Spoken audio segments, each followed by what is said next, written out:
बिस्मिल्लाहि मिनश्शैतानिर्रजीम बिस्मिल्लाहिर्रहमानिर्रहीम अल्लाहुम्मा सल्लि अला मुहम्मद व आलि मुहम्मद। अस्सलामु अलैकुम व रहमतुल्लाहि व बरकातुहू। PCN पॉडकास्ट के साथ मैं मोहम्मद रियाज़ दाऊदानी आपकी खिदमत में हाज़िर हूँ। आज का हमारा टॉपिक है अलामात ज़हूर महदी अजल्लल्लाहु ताला फ़रजहु शरीफ, और इस मौजू पर गुफ्तगू करने के लिए हमारे साथ स्टूडियो में मौजूद हैं क़िबला मौलाना हुज्जतुल इस्लाम वल मुस्लिमीन सैयद जवाद हुसैन आपदी साहब। अस्सलामु अलैकुम रहमतुल्लाह। कैसे क़िबला खैरियत से? जज़ाकुमुल्लाह, बहुत शुक्रिया, अल्लाह का शुक्र एहसान। आगजन डायरेक्ट टॉपिक पे आते हुए, इमाम ज़माना अजल्लल्लाहु ताला फ़रजहु शरीफ जब ज़हूर फरमा जाएंगे, खाने काबा के पास तशरीफ़ लाएंगे, अब उसके बाद लोगों की हालात ज़िंदगी किस तरह की होगी, यानी मोमिनीन खुसूसन किस तरह की ज़िंदगी बसर करेंगे, क्या हमें रिवायत के अंदर मिलता है? बिस्मिल्लाह रहमान रहीम। आपने बड़ा यानी यूँ कहिए कि एक ऐसा सवाल कि जो उमंगों को जगा दे, जी, बड़ा अजीब व गरीब सवाल। और मैं दुआए इफ्तिताह सुनने वालों की खिदमत करूँगा। माह रमज़ान करीब आ रहा है, दुआए इफ्तिताह रोज़ पढ़ें, उसकी रोज़ आदत डालें। उलमा ने इसको मुस्तहब का रमज़ान में पढ़ना। उसका आखिरी का जुमला मौला अमीरुल मोमिनीन दुआ करके कह रहे हैं अल्लाहुम्मा इन्ना नरगबु इलैका फ़ी दौलतिन करीमा। क्या अजीब जुमला। अल्लाह तो उस मुबारक हुकूमत की ख्वाहिश करते हैं, रगबत की। कौन सी हुकूमत? तो इज़्ज़ु बिहल इस्लाम व अहला, जिस हुकूमत से इस्लाम और मुसलमानों को इज़्ज़त मिले। आज एक बहुत बड़ा पैगाम है तमाम सुनने वालों के लिए। मैं सियासी बातें ना करता हूँ, ना मुझे करने का जो है वो कोई शौक़ है, लेकिन दुआ के ज़ेल में जुमला ज़रूर कहूँगा, हुकूमत वो अच्छी है जो इस्लाम और मुसलमानों का सर बुलंद करे। बस इतना सा मेरा पैगाम है। अल्लाहुम्मा इन्ना नरगबु इलैका फ़ी दौलतिन करीमा तुइज़्ज़ु बिहल इस्लाम व अहला व तुदिल्लु बिहन निफ़ाक़ व अहला, यानी वो हुकूमत। अल्लाहु अकबर। रवायात अहले सुन्नत इस बात पर शाहिद है। मैं बार बार यूँ कोट करता हूँ दूसरा स्कूल ऑफ थॉट भी, कि बात हमारी नहरें सबकी हो जाए। इमाम अबू नईम इब्न हम्माद ने अल-फितन में लिखा है। इसी तरीके से आप अल-हावी लिल फतावा सयूती के निकाल के पढ़ लीजिए।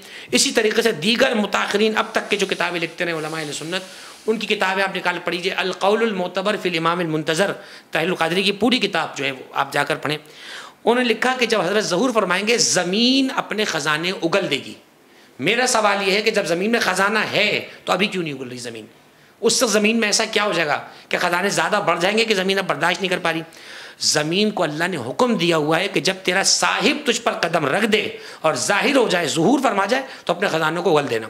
ज़मीन सारे ख़जाने उगल देगी। बाज़ रवायात में ये है कि जब हज़रत के असहाब उनके साथ चलेंगे ना, वो जो 313 नाम आते हैं, अलबत्ता उस रवायत पे कलाम है कि 313 में से वो आया नाम मुशक्कस हो गया नहीं या नहीं, लेकिन बहरहाल जब वो ज़ुहूर फरमाएंगे तो वो अपने साथ खाने पीने की चीज़ें रखेंगे, बर्तन वगैरह रखेंगे। तो हज़रत पूछेंगे क्यों रख रहे हो? कहेंगे मौला के लाबुद्दा मिन ताम व शराब, मौला खाने पीने की ज़रूरत है। इमाम फरमाएंगे इसकी तुम्हें हाजत नहीं है, तुम जहाँ से जो तलब करोगे तुम्हें दे दिया जाएगा। मुझे ये बताइए, ये अलामत तो जन्नतियों की है कि जन्नती जो मांगेंगे उन्हें दे दिया जाएगा। ये दुनिया में कैसे हो रहा है? इसलिए हो रहा है कि अब वारिस से जन्नत खुद ज़हूर फरमा गया है और उसके वजूद से दुनिया जन्नत बन गई है। जो तुम तलब करोगे तुम्हें वहाँ अता कर दिया जाएगा, नंबर एक। नंबर दो, ये लिखा है कि फ़ुरात के दरमियान से एक सोने का पहाड़ बरामद होगा और उसकी तरफ आज अगर कहीं ख़जाना निकल जाए तो लोग लपकते हैं। वहाँ फ़ुरात से जब सोने का पहाड़ बरामद होगा, कोई इसकी तरफ रग़बत नहीं करेगा। बाज़ उलमा ने रवायात में लिखा कि हज़रत के ज़हूर के बाद सबसे बेकदर और बेतौकीर चीज़ जो होगी, बिल्कुल जिस डी वैल्यू हो जाएगी, वो होंगे लॉकर्स, आपके ताले। कोई हैसियत नहीं होगी। क्यों? ताले कब लगाए जाते हैं? जब चोरी का डर हो, जब छीनने का डर हो। उस ज़माने में इतना सबके पास होगा कि सब देने वाले होंगे, लेने वाला कोई नहीं होगा। बाज़ रवायात में यहाँ तक लिखा हुआ है कि ये कुतुब अहले सुन्नत में आखिर ज़मान में कायम ज़हूर फरमाएंगे और लोगों को बग़ैर शुमार किए हुए भर भर के देगा, भर भर के देगा। या गिन गिन के भी आधा दे रहे होते हैं हम लोग, वो बग़ैर शुमार किए सबको उठा उठा कर देंगे। और जब आप ज़हूर फरमाएंगे तो इस्लाम की वो सूरत जिसका वादा अल्लाह ने कुरान में किया था कि हुवल्लज़ी अरसला रसूलहू बिल-हुदा व दीनिल हक़ लियुज़हिरहू अलद्दीन कुल्लिही वलौ करिहल मुशरिकून, वो वादा जो मोहम्मद अव्वल से किया था मोहम्मद आखिर में पूरा हो जाएगा। वादा यह था कि लियुज़हिरहू अलद्दीन कुल्लिही। मेरा सवाल बड़े अदब व एहतराम के साथ है, पैगम्बर अकरम खातमुल अंबिया वल मुरसलीन, आप पैगम्बर अकरम हुए कि जो दूसरे अंबिया की नबूवत को इंजा करेंगे। सवाल यह है कि पैगम्बर की बेसत का मकसद था कि उनके सच्चे दीन को झूठे दीनों पर गालिब कर दें। मेरा बारीक से सवाल ये बताइए कि पैगंबर के ज़माने में जब आप वफ़ात फरमाए, शहीद हुए, तो क्या ईसाइयत थी या नहीं थी? नसरानियत, यहूदियत थी या नहीं थी? बुत परस्ती थी या नहीं थी? सब थी। तो आयत वहाँ कह रही है कि हमने इसलिए मोहम्मद को भेजा ताकि झूठे दीन को जो है वो पर सच्चे दीन को गालिब कर दे। बज़ाहिर तो वहाँ वादा पूरा होता नज़र नहीं आ रहा। तो अजब नहीं पैगम्बर जवाब दें कि तुमने जल्दी की है, उजलत की है। अल्लाह ने ये कब कहा था कि इस मोहम्मद के ज़रिए? फरमाया ये था, ये जो मोहम्मद आ रहा है अब इसके खानवादे में जब ये पैगाम आगे जाएगा तो आखिर ज़मान में ये वादा अल्लाह का पूरा हो जाएगा कि इस वक्त जब इमाम ज़हूर फरमाएंगे सिवाय दीन इस्लाम के, सिवाय अफ़कार अहले बैत अलैहिमुस्सलाम के किसी के अफ़कार का नामो निशान नहीं होगा। बड़ा पुरअमन दौर होगा। हत्ता कि रवायात अहले सुन्नत में यहाँ तक कि एक ही घाट पर बकरी और शेर पानी पिएंगे, यानी उनकी फितरत आपस में ख़त्म हो जाएगी। चुनाचे परवरदिगार आलम हमें ज़हूर की तैयारियों की तौफ़ीक़ अता फरमाए। और ये एक जुमला और कहता हूँ, मुमकिन है कि कुछ सोच के कह रहा हूँ कि आप हमें ख्वाब दिखा रहे हो हुकूमत के, मेरी तो ज़िंदगी इतनी हो गई। कोई बात नहीं, इसका भी तरीक़ा मासूमीन ने बताया। अगर दुआए अहद आप पढ़ने की आदत डाल लें तो अगर आप दुनिया से गुजर भी गए, ख़ातिमा ईमान पर हुआ है और मुंतज़िरीन इमाम में आपका अगर शुमार होता है, तो फिर आपका आलम यह होगा कि जब हज़रत ज़हूर फरमा जाएंगे तो आप कब्र से इस आलम में निकलेंगे कि मुअतज़रन कफ़नी शाहिरन सैफ़ी, आपका कफ़न ताज़ा होगा, तलवार बेनयाम होगी और आप लब्बैक या इब्न ज़हरा कहते हैं उनके लश्कर में दाखिल हो जाएंगे। तो हमें ये बहस नहीं करनी है कि अभी ज़हूर में कितना टाइम बाकी है, मेरी उम्र कितनी है। हमें तैयारी करनी है। लैसा लिल इंसान इल्ला मा सआ, अमल करना हमारा काम है, अजर देना अल्लाह सुब्हानहू व तआला का काम है। तो परवरदिगार में हज़रत की ज़हूर की तौफ़ीक़ अता फ़रमाए, उनके ज़हूर में शामिल होने की, और परवरदिगार हमें वो दौर देखना नसीब फ़रमाए कि जब इस्लाम का दौर दौरा होगा कुफ्र और निफाक से नगू कर दिया जाएगा। एक और सवाल, ज़िली सवाल है, लेकिन ये है कि वो सवाल ये है कि इमाम ज़माना के हवाले से अक्सर औक़ात हम ये सुनते हैं कि यानी इख्तलाफ भी पाया जाता है, आया विलादत हो चुकी है या विलादत नहीं हुई, अभी विलादत होनी है। अच्छा, अगर विलादत हो गई है तो ज़हूर पर्दा ग़ैबत में है इस वक्त। अब जब पर्दा ग़ैबत में है तो उनसे कस्ब फैज़ किस तरह से किया जा सकता है, किस तरह से उनसे फ़ायदा उठाया जा सकता है। बक़ौल व्हाट्सएप नंबर है उनका अवेलेबल, जी, जिसके ज़रिए से उनसे रब्ता किया जा सके। तो ये अच्छा, और इसके अलावा एक और सवाल होता है, वो ये कि तूले उम्र खुदा कैसे एक बंदे को, मैंने एक बंदा इतने अरसे तक पर्दा ग़ैबत में है, वो कैसे ज़िंदा रह सकता है ना, इतना तवील मुद्दत तक कोई कैसे ज़िंदा रह सकता है, ये भी एक सवाल है। ज़रा इसके ऊपर रोशनी डालिएगा। बिस्मिल्लाहिर्रहमानिर्रहीम। देखिए, खुदा जब अक़ल पे पर्दे डाल दे तो मैं और आप कश्फुल ग़िता नहीं कर सकते, सुभान अल्लाह, वाह, सिवाय इसके कि हमारे उलमा में से ही अल्लाह किसी को काशिफुल ग़िता बना के भेजे। वाह। तो हम लोग तो कोशिश करते हैं कि जो उलमा ने नकल कर दिया है उस पर कायम रहें और उसको अपने लोगों तक आगे पहुँचाएँ। देखिए, बहुत सादी सी बात है, बल्कि मैं तो ये कहता हूँ कि जिनका ये नज़रिया है ना कि हज़रत का विलादत नहीं हुई है, वो हमसे ज़्यादा फ़ायदे में। आपके लिए शायद अजीब बात हो, वो हमारे लिए हमसे ज़्यादा फ़ायदे में वो हैं। क्यों? आप और मैं फंसे हुए इसलिए कि हम तो इसके कायले विलादत हो चुकी है, अब तो हमें ज़हूर का इंतज़ार करना है। बिल्कुल। जो इसके कायले विलादत नहीं हुई है उनके लिए गोल्डन चांस है। उनको ये चाहिए कि तमाम इस्लामी ममालिक जमा हो और किसी एक ऐसे साहिब तक़वा शख्स को मेहदी डिक्लेयर कर दें और उसमें वो सिफ़ात हमीदा देख लें आप, और उस पर आप इजमा कर दें और उसके वजूद को डिक्लेयर करके उसे तस्लीम कर लें आप। ये मैंने आपसे नहीं कह रहा हूँ, ये मैंने एक साहब से कहा था तो बड़ा मुझ पर बिगड़े थे। वो कहने लगे आप कैसी बेतुकी बातें कर रहे हैं, और हम कौन होते हैं मेहदी बनाने वाले, और वो तो अल्लाह बना के भेजेगा। वाह वाह। तो मैंने उनसे ये जुमला कहा था बकौल अल्लामा तारिब जौहरी अल्लाह मुक़ामहू के, वो फरमाते थे इस वाले जुमले पर, वो कहते थे जब आखिरी आपकी मर्ज़ी से नहीं बन सकता तो पहला कैसे बन गया। सुभान अल्लाह, सुभान अल्लाह। तो नहले पे दहला होता है। तो पहली बात तो ये, हमारे नज़दीक तो हज़रत की विलादत हो चुकी है। शायद मैं दिफा नहीं कर रहा उनका, शायद उनकी मजबूरी, मैं दुख दर्द को कम कर सकूं। शायद उनका दर्द ये है कि अगर ये मान लिया जाए कि विलादत हो चुकी है तो फिर उनकी इमामत तस्लीम करनी पड़ेगी। उनकी इमामत तस्लीम की तो जिस सिलसिला इमामत से हैं उसे तस्लीम करना पड़ेगा। जब सिलसिला इमामत माना तो कुछ सिलसिलों का इनकार करना पड़ेगा। तो चुनाचे एक मुसीबत नहीं है, मसाइब के पहाड़ हैं जो एकदम गिर सकते हैं, लिहाजा जो जैसा है उसे रहने देना चाहिए ताकि बचे रहो। हाँ, इसीलिए तो हम ये समझते हैं कि हज़रत की जो है वो विलादत हो चुकी है।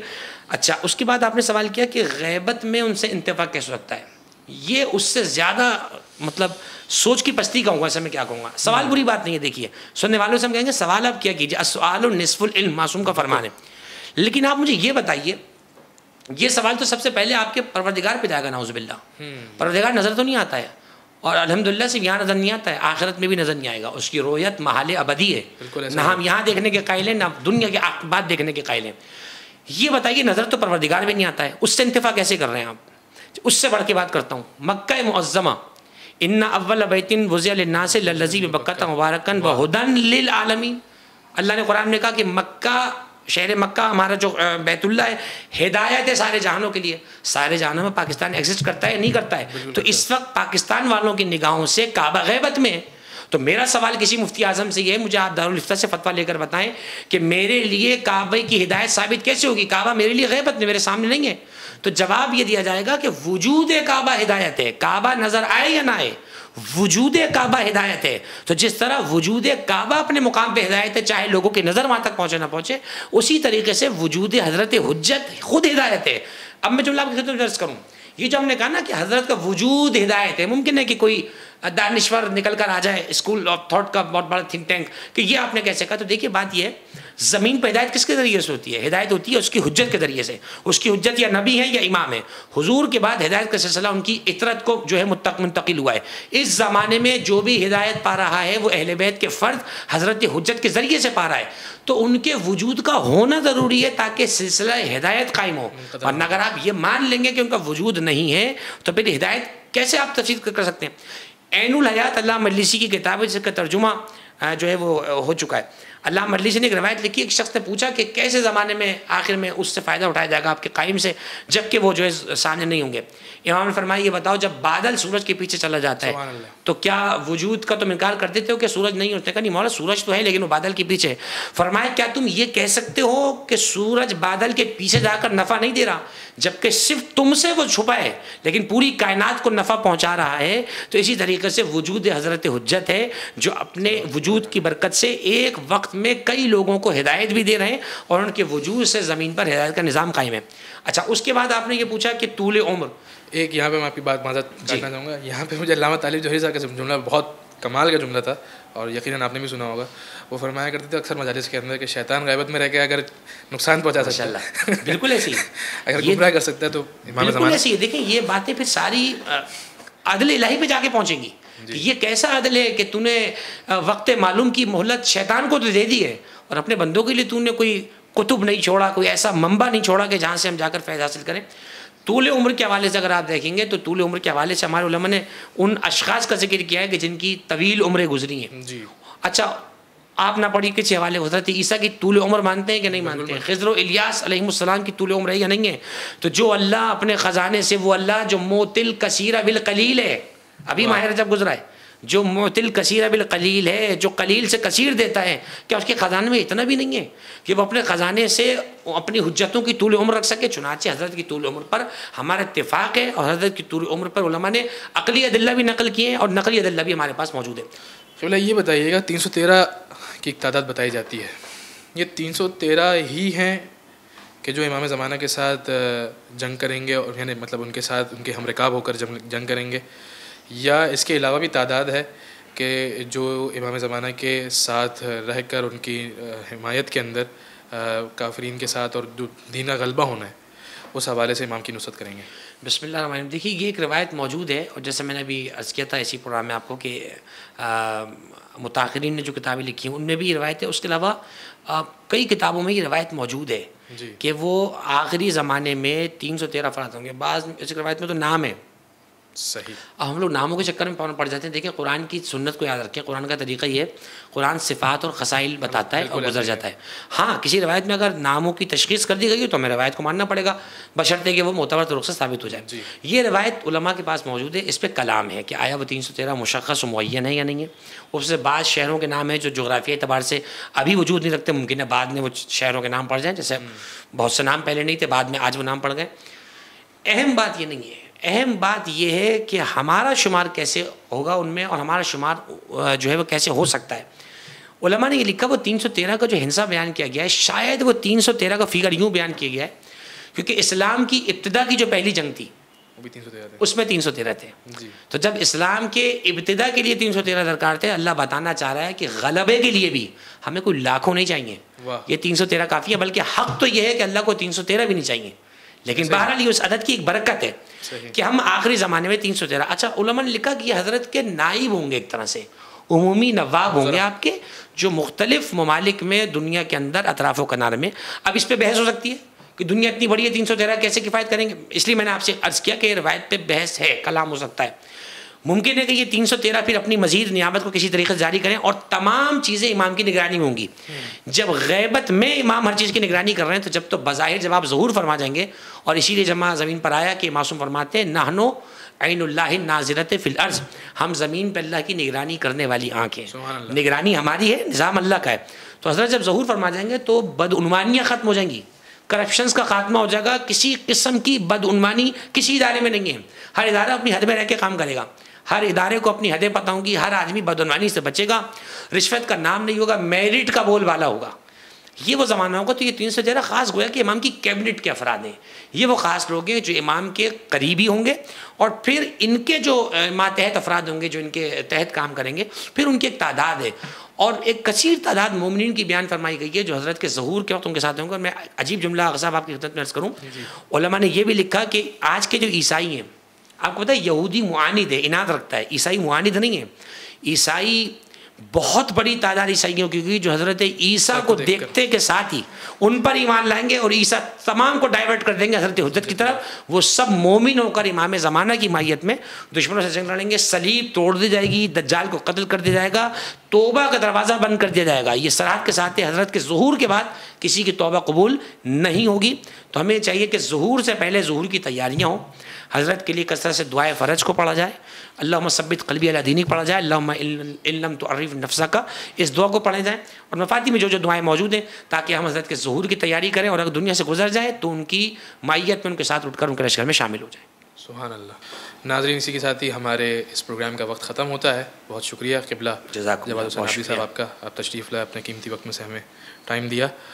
नाज़रीन, जैसा कि क़िबला ने फरमाया कि हमें ज़हूर इमाम ज़माना के लिए अपने आप को तैयार करना है, और किस तरह से तैयार करना है वो क़िबला ने बहुत अच्छी तरीके से हमें समझा दिया। और हमारा फ़र्ज़ भी बनता है कि हम इसी तरीके से इमाम ज़माना अजल्लल्लाहु तआला फ़रजहु शरीफ के ज़हूर के लिए ज़मीना इस तरह से फ़राहम करें। इसी के साथ ही हमें इजाज़त दीजिए, आपसे मिलते हैं अगले प्रोग्राम में। तब तक के लिए अपना बहुत ख्याल रखिएगा। खुदा हाफ़िज़ नासिर।